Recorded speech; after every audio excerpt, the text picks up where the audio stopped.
Baik, Assalamualaikum warahmatullahi wabarakatuh. Perkenalkan, nama saya Syarul Ulfianti dengan NIM E012 Baik, teman-teman, pada kesempatan kali ini saya akan menjelaskan tentang rangkaian event atau kejadian berulang. Jadi, saya memperoleh materi ini, saya itu mengambil dari beberapa jurnal dan share di Google itu tentang rangkaian event itu sendiri. Jadi di sini saya tegaskan ini murni bukan dari materi yang saya keluarkan sendiri. Saya juga hanya mengembangkan dari beberapa jurnal yang saya temukan tentang rangkaian event itu sendiri. Baik, langsung saja pada alur pembahasan yaitu kejadian rangkaian itu terjadi menjadi dua, identik dan tidak identik. Terus identik itu menggunakan counting proses, sedangkan yang tidak identik itu menggunakan stratified Cox.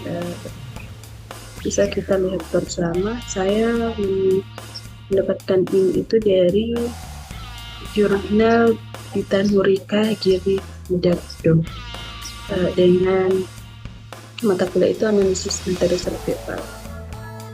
Baik, selanjutnya itu apa itu recurrent event atau kejadian berulang. Jadi kejadian berulang ini merupakan suatu peristiwa di mana suatu event yang ditentukan peneliti memiliki event lebih dari satu kali dalam kurun waktu yang ditentukan. Ini menurut Kleinbaum dan Klein pada tahun 2012. Terus, kejadian berulang pada analisis survival terdiri dari dua macam menurut David dan Michelle pada tahun 2012, yaitu kejadian berulang identik dan tidak identik atau kejadian recurrent tak identik. Berdasarkan tadi, macam-macam recurrent event itu menurut David dan Michelle pada tahun 2012, yang pertama ini kejadian berulang identik. Kejadian recurrent dikategorikan identik apabila urutan kejadian recurrent tidak menimbulkan efek perbedaan tertentu. Kejadian berulang identik ini menggunakan analisis yaitu model counting process yang dikembangkan oleh Anderson Gill pada tahun 2012. Yang kedua itu kejadian berulang tidak identik. Kejadian recurrent diklasifikasikan sebagai tidak identik jika ada urutan peristiwa recurrent atau kategori perbedaan lain yang membuat perbedaan tertentu dalam peristiwa recurrent.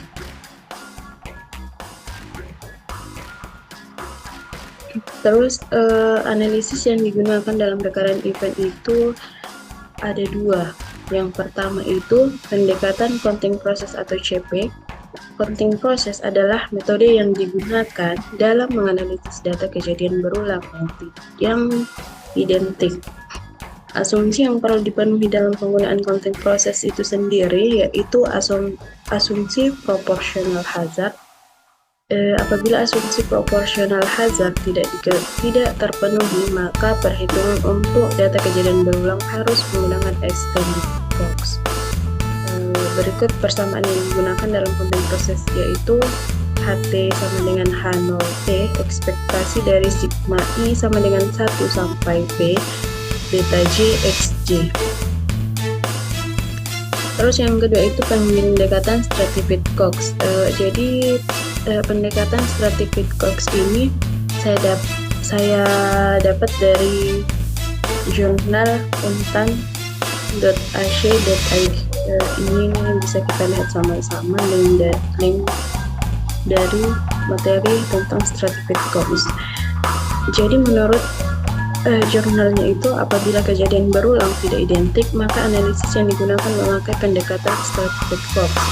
Stratified Cox itu sendiri adalah modifikasi dari model Cox PH, di mana dalam model stratified Cox membagi fungsi hazard ke dalam strata atau tingkatan-tingkatan dari kovariat. Kovariat yang dibagi ke dalam strata ini merupakan kovariat yang tidak memiliki asumsi pH, yaitu di mana nilai HR-nya itu konstan terhadap waktu. Terus model SC ini dibagi menjadi dua. Yang pertama itu model SC tanpa interaksi, Jadi model stratified box tanpa interaksi itu mempunyai persamaan sebagai berikut, yaitu HGTX sama dengan H0G, T ekspektasi beta 1 X1 ditambah beta 2 X2 ditambah sampai dengan beta PXP, di mana G itu sama dengan 1, 2, 3, dan 4. Adapun model SC dengan interaksi itu di sini dijelaskan bahwa berbeda dengan model SC tanpa interaksi. Dalam membuat model SC dengan interaksi, maka kita mengasumsikan bahwa koefisien beta 1, beta 2 sampai dengan beta P itu berbeda di setiap stratanya. Persamaan pertama itu HGTX sama dengan H0G, T ekspektasi dari beta 1 GX1 ditambah beta 2 GX2 sampai dengan beta P GXP, di mana G itu sama dengan 1, 2, sampai dengan K. Terus model SC dengan interaksi mengasumsikan adanya interaksi dari Z. Variabel X yang mengenal SC alternatif interaksi dapat dinyatakan dalam bentuk seperti berikut, yaitu HG TX sama dengan H0G, T ekspektasi beta 1 X1 tambah beta PXP tambah beta 11 Z1 dikali X1 sampai seterusnya, di mana G nya itu 1, 2, sampai K.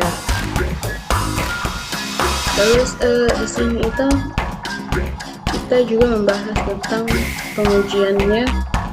Yang pertama, pengujian secara serentak itu pengujian secara serentak bertujuan untuk mengetahui apakah model signifikan atau tidak.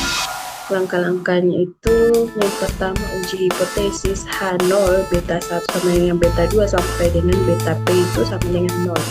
H1 nya itu minimal 1, B sama dengan beta I sama dengan 0, dengan I dengan nilai I nya itu sama dengan 1, 2, sampai P. Adapun tingkat signifikansinya itu alfa sama dengan 5% atau 0,05. Statistik ujinya XLR2 sama dengan 2, L beta dikurang L beta 0. Daerah kritisnya itu H0 ditolak jika XLR2 lebih besar dari X alpha 2 atau XLR2 lebih kecil sama dengan X1 dikurang alpha per 2 per P. Terus kesimpulan, jika H0 ditolak maka model secara umum adalah signifikan. Terus model pengujian yang kedua yaitu secara parsial, untuk melihat variabel independen mana saja yang dapat signifikan mempengaruhi variabel dependen dapat dilihat melalui uji parsial. Langkah-langkahnya itu seperti berikut. Yang pertama, uji hipotesis H0 BI beta I sama dengan 0, I nya itu 1, 2, sampai P. Ini itu koefisien tidak layak untuk model. Terus H1 nya itu beta I sama dengan tidak sama dengan 0, I nya 1, 2, sampai P, koefisien layak masuk model. Tingkat signifikansi alfa 5% sama dengan 0,5. Terus statistik ujinya itu Z sama dengan beta topi dikurang beta akar variansi beta topi N 0,1 dengan variansi beta topi sama dengan LNE parsial beta LNF YI per X per beta P beta topi. Terus daerah kritisnya itu H0 ditolak jika Z hitung lebih besar dari 1,96 atau Z itu lebih kecil dari min 1,9 atau P value lebih kecil dari alpha. Terus kesimpulannya itu jika H0 ditolak maka koefisien layak masuk dalam model. Baik, itulah tadi penjelasan tentang referensi event dari saya. Adapun kurang dan lebih itu mohon dimaafkan. Jadi di sini saya jika terdapat kesalahan kemudian salah kata itu mungkin bisa diluruskan oleh teman-teman dengan cara komen di YouTube saya. Terus jadi sekali lagi kurang dan lebihnya mohon maafkan. Mungkin itu saya yang bisa saya sampaikan tentang materi event itu sendiri. Saya akhiri. Wassalamualaikum warahmatullahi wabarakatuh.